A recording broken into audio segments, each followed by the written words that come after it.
हाँ जी, बिस्मिल्लाहिर्रहमानिर्रहीम। अस्सलाम वालेकुम। क्लास 7 आज जो आपका लेक्चर है उर्दू का, और उसमें हमने लेसन नंबर 4 जो है, पिछले 2 दिन हमने लेसन नंबर 4 की रीडिंग की थी। मुश्किल अल्फाज के मीनिंग जो है वो मायने याद किए थे। आज जो है हम उसकी एक्सरसाइज करेंगे। अब सबसे पहले मुझे कौन बच्चा बताएगा कि नज़्म और ज़ब्त किस ज़ुबान के अल्फाज हैं? टाइप कर दें, लिख दें। जी, कौन बता रहा है? शाबाश। किस जुबान के अल्फाज हैं? जी, अलिशबा बता रही है। अलिशबा बता दे। जी अलिशबा, लिख के बताएं। Very good, very good. और इसका मतलब क्या है, ये कौन बताएगा? ठीक है, बुशरा ने भी बता दिया है। मतलब क्या है इसका मीनिंग क्या है? नज़्मो ज़ब्त का क्या मतलब है? Who will tell? जी अलिशबा, आप बताएं। नज़म के मायने है लड़ी में पिरोना। जी। और ज़ब्त के मायने क्या है? और ज़ब्त के मायने है रुकावट। शाबाश, बुक में से देख लिए ना? नो, अच्छा अच्छा, वेरी गुड वेरी गुड। चले बेटा, थोड़ा सा जोक था, ठीक हो गया। अच्छा जी, आज हम बेटा आज इसके क्वेश्चन आंसर करेंगे। और आप देखें पेज नंबर 21 पे इसके जो क्वेश्चन हैं वो है तकरीबन 1 2 3 4 5 6 7 हैं। तो कोशिश मेरी ये होगी कि इस लेक्चर में आपको जितने भी क्वेश्चन आंसर हो जाएं वो करवा दूं। अच्छा, अब मैं आपके सामने यहाँ क्वेश्चन यहाँ से बोलती जाऊंगी, और चूंकि आपको पता है बोर्ड का थोड़ा सा बोर्ड की शॉर्टेज होती है, तो मैं हाफ हाफ करके आंसर लिखती जाऊंगी, ठीक है? और मेरे साथ आप भी नोट डाउन करते रहें अपनी रफ कॉपीज के ऊपर। सबसे पहले क्वेश्चन है, नज़्मो ज़ब्त का क्या मफहूम है? इसका आंसर तो अलिशबा ने भी दे दिया, बुशरा ने भी दे दिया, ऐसे ही है ना? तो इसका हम आंसर लिखेंगे। जी, अब पहले बच्चा कोई बताए मुझे कि क्या इसका आंसर होना चाहिए। ये मैं चले आपसे पूछती हूँ। रमीशा, गुलबानो, नूर फातिमा, अजहर, कोई भी बता दे। जी, तैयबा बता रही हैं। जी बता दें तैयबा, माइक आप अपना अनम्यूट करके। जी जी टाइम टेबल से चलना। जी, बिल्कुल ठीक है। और कौन बता रहे? मैं जस्ट इसका आंसर बेटा लिखूंगी। नज़्म ज़ब्त का क्या मफहूम है, इसका आंसर लिखूंगी मैं। जी, कोई और बच्चा भी बता दे। नज़्म ज़ब्त का क्या मफहूम है?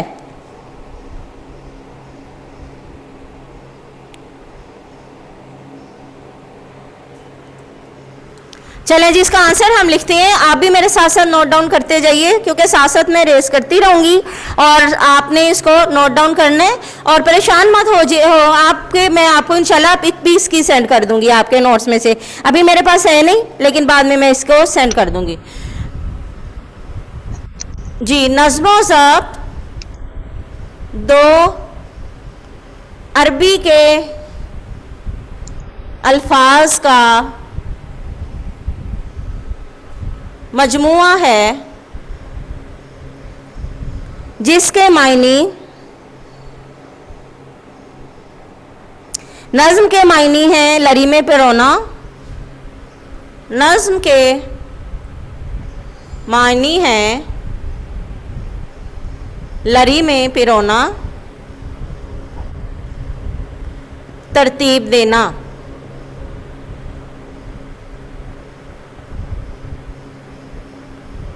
ज़ब्त के मायने हैं, ज़ब्त के मायने रुकावट के हैं। ठीक है, ऐसे ही लिखा हुआ है ना आपकी बुक में, ज़ब्त के मायने रुकावट के हैं। और बाकी का इसका आगे हम लिखेंगे।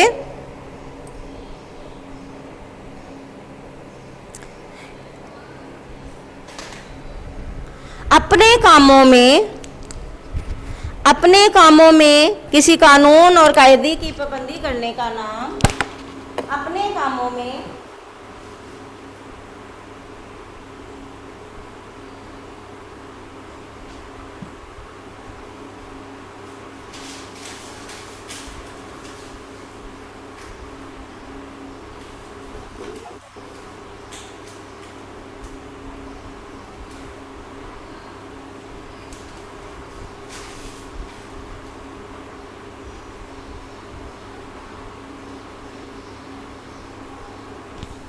अपने कामों में, अभी ये क्वेश्चन नंबर 1 आंसर जो है हमारा इसका खत्म नहीं हुआ। अपने कामों में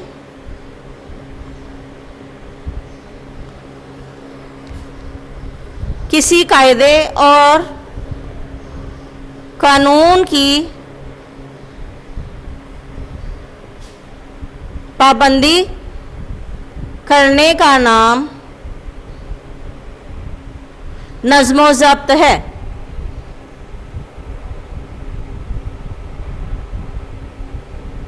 ठीक है, लिख रहे हैं आप मेरे साथ साथ एंडिंग लाइन और आगे जवाब नंबर 2। दोबारा से बोल दूं? जी राइट साइड से करें। बेटा आपको मैं ये सेंड भी कर दूंगी, अभी फिलहाल मैं अब दोबारा से बोल रही हूँ, आप जो बोलती हैं उसके मुताबिक लिखते जाएं। मैंने माइक इसलिए थोड़ा सा नीचे किया ताकि आपको नज़र भी आ जाए। आप दोबारा सुन लें। नज़्म ज़ब्त 2 अरबी के अल्फाज का मजमुआ है। नज़्म के मायनी है लड़ी में पिरोना और तरतीब देना। ज़ब्त के मायनी है रुकावट, यानी अपने कामों में किसी कानून और कायदे की पाबंदी करने का नाम नज़्म ज़ब्त है। ठीक है, अब दूसरा सवाल आ जाता है, नज़्म ज़ब्त की पाबंदी करने के क्या फ़ायदे हैं। जो लोग नज़्म ज़ब्त की पाबंदी करते हैं, अब मैं दूसरे का आंसर लिखने लगी हूँ। जो लोग नज़्म ज़ब्त की पाबंदी करते हैं उनकी ज़िंदगी, बेटा ये बुक में से मैं आंसर ले रही हूँ लेकिन मैं आपकी इंशाल्लाह ताला आपको मैं सेंड भी कर दूंगी। जो लोग नज़्म ज़ब्त की पाबंदी करते हैं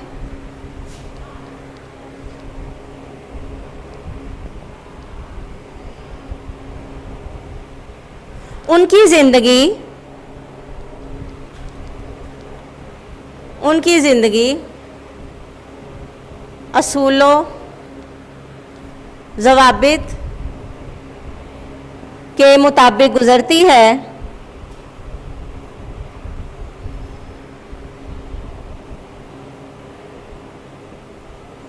फ़ायदे बता रहे हैं ये हम इसके। ठीक है, आगे क्या है, इनके हर काम में सलीका और तरतीब नज़र आती है। इनके हर काम में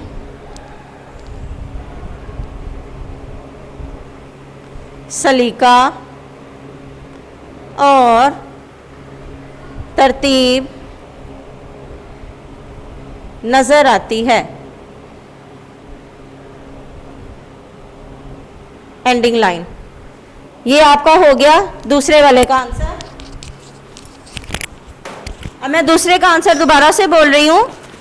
नज़्म ज़ब्त के क्या फ़ायदे हैं। जो लोग नज़्म ज़ब्त की पाबंदी करते हैं,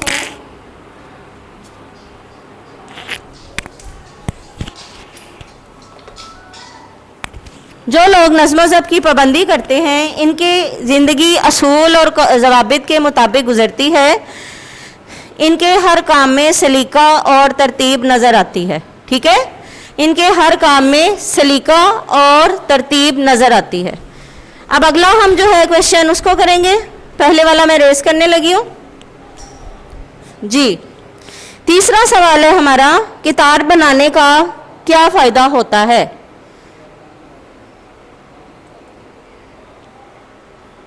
किताब बनाने का क्या फ़ायदा होता है।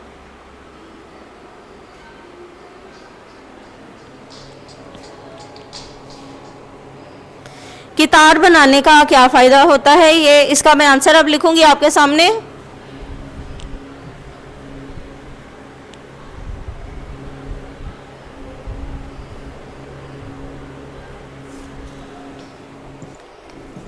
जी, कौन बता रहा है मुझे किताब बनाने का क्या फ़ायदा होता है।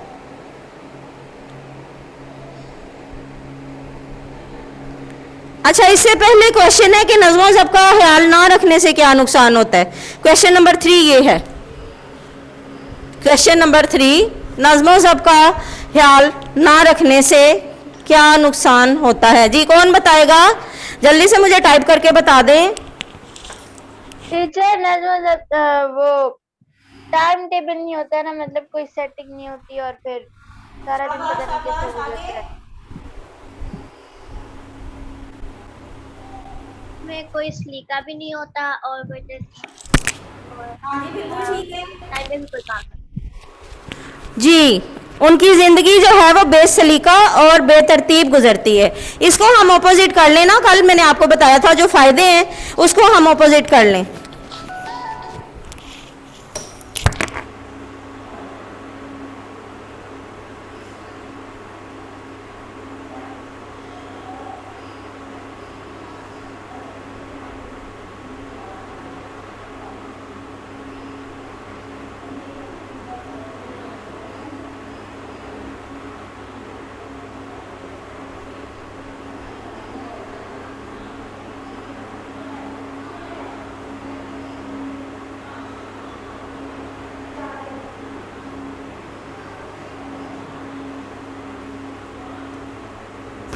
जी, जो लोग नज़्म ज़ब्त का ख्याल नहीं रखते,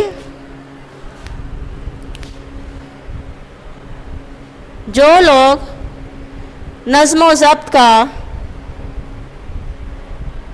ख्याल नहीं रखते, हमने फ़ायदे को ऑपोजिट कर देना है। जब हमने यहाँ लिखा कि इनकी ज़िंदगी सूलो ज़वाबित के मुताबिक गुजरती है और इनके हर काम में सलीका और तरतीब नज़र आती है, लेकिन यहाँ हम ऑपोजिट कर देंगे कि इनके हर काम में इनकी ज़िंदगी बेसलीका और बेतरतीब गुजरती है।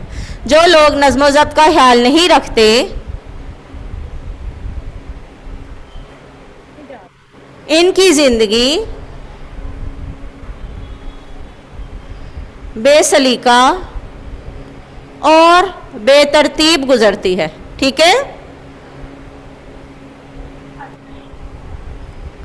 फिर इसके बाद है इनकी जिंदगी में किसी कायदे और कानून की पाबंदी नजर नहीं आती। इनकी जिंदगी में ये नजर नहीं आता आपको? ये बेटा आपकी बुक में ही है और वहीं से मैं आपको आंसर लिखवा रही हूं। इनकी जिंदगी में किसी कानून और कायदे की पाबंदी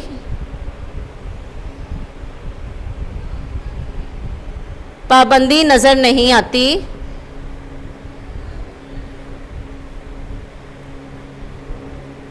और आगे जो लाइन है वो भी इसमें नुकसान में ही जा सकती है कि इनकी जो जिंदगी है बेसुकूनी और इंतशार का शिकार हो जाती है।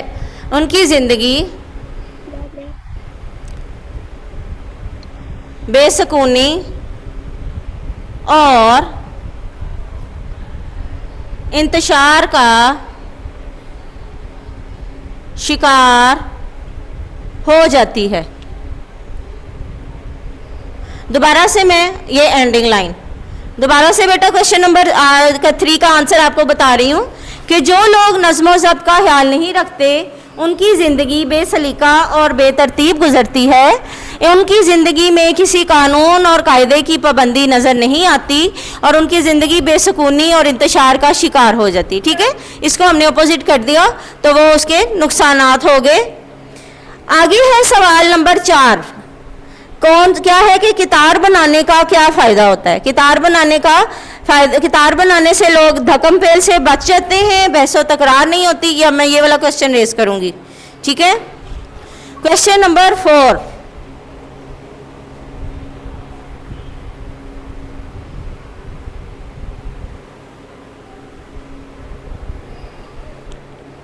कितार बनाने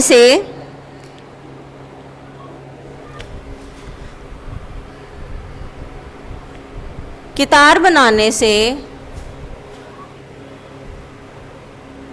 लोग धक्कम पेल से बच जाते हैं, बहसो तकरार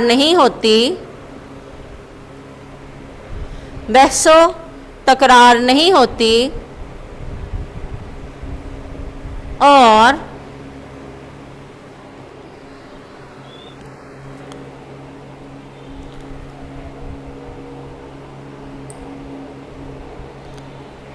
हर काम आसानी से हो जाता है। हर काम आसानी से हो जाता है। ठीक है, दोबारा से बोल दो उसको। जी बेटा, क्या कह रहे हो आप? इंतशार बेटा लड़ाई झगड़े को कहते हैं, मुंतशिर होना, बिखर जाना। ठीक है, कितार बनाने से लोग धक्कम पेल से बच जाते हैं, बहसो तकरार नहीं होती और हर काम जो है आसानी से हो जाता है, लड़ाई झगड़े नहीं होते। Ending line. अब अगला सवाल है, कानून की अमलदारी से क्या मुराद है? कानून की अमलदारी से क्या मुराद है? Ending line. अब सवाल नंबर 5 जो है वो मेरे ख्याल में यहाँ पे आ जाएगा इसका आंसर। कानून की अमलदारी से मुराद, कानून की अमलदारी से मुराद, कानून की अमलदारी किसको कहते हैं? कानून पर अमल करना। कानून की अमलदारी से मुराद कानून पर अमल करते हुए, कानून का एहतराम करते हुए,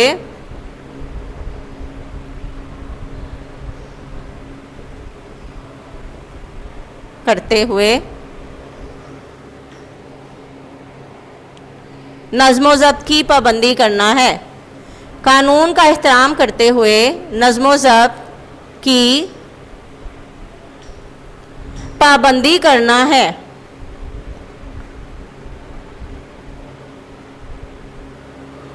कानून का एहतराम करते हुए, कानून की अमलदारी से मुराद, इसका मतलब ही यही है कि कानून का एहतराम करते हुए नज़्म ज़ब्त की पाबंदी करना है। ठीक है, ये कितने सवाल हो गए आपके? 5 सवाल हो गए, अब 2 रह गए हैं। अच्छा जी, अगला है कि एक तालिब इल्म बेहतर मंसूबाबंदी से अपने शब रोज़ को किस तरह संवार सकता है। अब मैं फिर से ये वाला जो आपका सवाल नंबर 3 है इसको रेस करने लगी हूँ।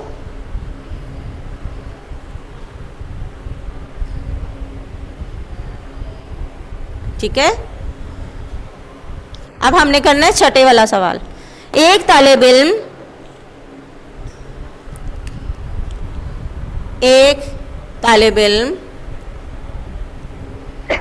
नज़्म ज़ब्त के तहत, एक तालिब इल्म नज़्म ज़ब्त के तहत अपने काम सर अंजाम देकर, ये सारा जो वर्ड है ये हमने क्वेश्चन में से ही ले लिए। एक तालिब इल्म नज़्म ज़ब्त के तहत अपने काम सर अंजाम देकर अपने शबो रोज़ को, ये सवाल नंबर 6 था, अपने शबो रोज़ को संवार सकता है, संवार सकता है। ठीक है,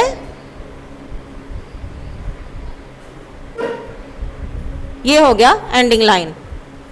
दोबारा से मैं बोल दूं इसका आंसर कि एक तालिब इल्म नज़्म ज़ब्त के तहत अपने काम सरअंजाम देकर अपने शबो रोज़ को संवार सकता है। ठीक है, ये हो गए 6 सवाल। हाँ जी, अब अगला सारा सवाल है कि हमारा दीन हमें किस तरह नज़्म ज़ब्त की तालीम देता है। अब दीन की बात आ गई, कल हमने बहुत ज़्यादा डिटेल से इसको किया था कि हमारे दीन में नमाज भी आ जाती है, रोज़ा आ जाता है, हज आ जाता है, जिसको कि हम जो है बिल्कुल उसी तरह से करते हैं जैसे कि अल्लाह ताला ने इसको करने का हुक्म दिया है और हमारी सुन्नत, हमारे नबी सल्लल्लाहु अलैहि वसल्लम ने हमें तालीमात दी हैं। हमें नमाज के बारे में कहा गया व आकीमुस्सलात, नमाज कायम करो, तो इसका तरीका किसने बताया? हमें सुन्नत से मिलता है। फिर हमें कहा गया कि वह आतुज़्ज़कात, अब ज़कात देनी है, क्या देनी है, कैसे देनी है, कितने माल पे देनी है, तो क्या बताया? हमारे नबी पाक ने सल्लल्लाहु अलैहि वसल्लम ने बताया। फिर जब हमें कहा गया कि रोज़ा रखो, कि या अय्युहल्लज़ीना आमनू कुतिबा अलैकुमुस्सियाम, कि तुम पर रोज़े फ़र्ज़ किए गए हैं। अब कैसे रोज़े रखें, किस तरह रखें, और सहरी से लेकर अफ्तारी तक कुछ ना खाना पीना, वो क्या टाइमिंग हो, किस तरह से हम शुरू करें, किस तरह से उसको ख़त्म करना है, और हर चीज़ को अपनी जायज़ ख्वाहिशात को जो है ख्वाहिश को वो रद्द करके हमने जो अल्लाह की रज़ा के लिए रोज़ा रखना है। तो इस पर अमल करते हुए हमें नबी पाक ने हमें बताया कि हमने, तो हमारा दीन जो है ये इस तरह से हमें नज़्म ज़ब्त की तालीम देता है। इसी चीज़ को हम ऐसे लिखेंगे कि हमारा दीन हमें इबादात में, हमारा दीन हमें इबादात में इबादत की जमा इबादात, पाबंदी, हमारा दीन हमें इबादात में पाबंदी, यानी नमाज रोज़ा, यानी नमाज रोज़ा और हज के ज़रिए नज़्म ज़ब्त की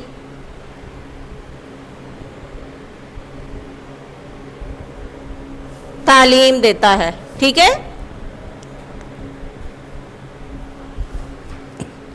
अब ये थे हमारे आज के 7 सवालात और मैं जो हूं आपकी जी शब और रोज़ का मतलब होता है दिन और रात। बाकी का आपको ऊपर के आंसर मैं दे चुकी हूँ। शब और रोज़ का मतलब दिन और रात है। दूसरे ये बेटा आपका जो टाइम है अब वो ख़त्म होने वाला है। और कोई सवाल, आपको ये सवालात के जवाबात आपको मिल जाएंगे, मैं सेंड कर दूंगी, उससे आपने लर्न करना है। और आज की जो आपकी डायरी है वो यही है कि आपने इसके लेसन नंबर 4 के क्वेश्चन आंसर जो मैंने यहाँ पे आपको साथ के साथ लिखवाए हैं, कोई मुश्किल नहीं है, ये आपने जो है याद करने हैं। और इसको याद करने के बाद आपने अपनी अपनी रफ कॉपीज के ऊपर लिखना है।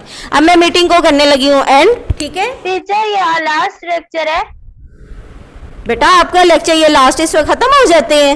आप फर्स्ट टाइम ले रहे हो?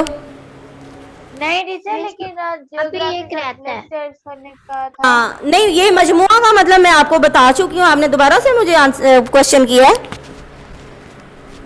मजमुआ का मतलब होता है कुछ चीजों को मिलाकर बताना, कुछ चीजों का आपस में मिल जाना, ठीक है, इकट्ठा हो जाना। और ठीक है, चलें जी, ठीक है, कोई क्वेश्चन नहीं, बस आज ही आपने याद करने। ओके, आपने भी ओके कह दिए। अब मैं मीटिंग एंड करने लगी हूँ। अल्लाह हाफिज। मिस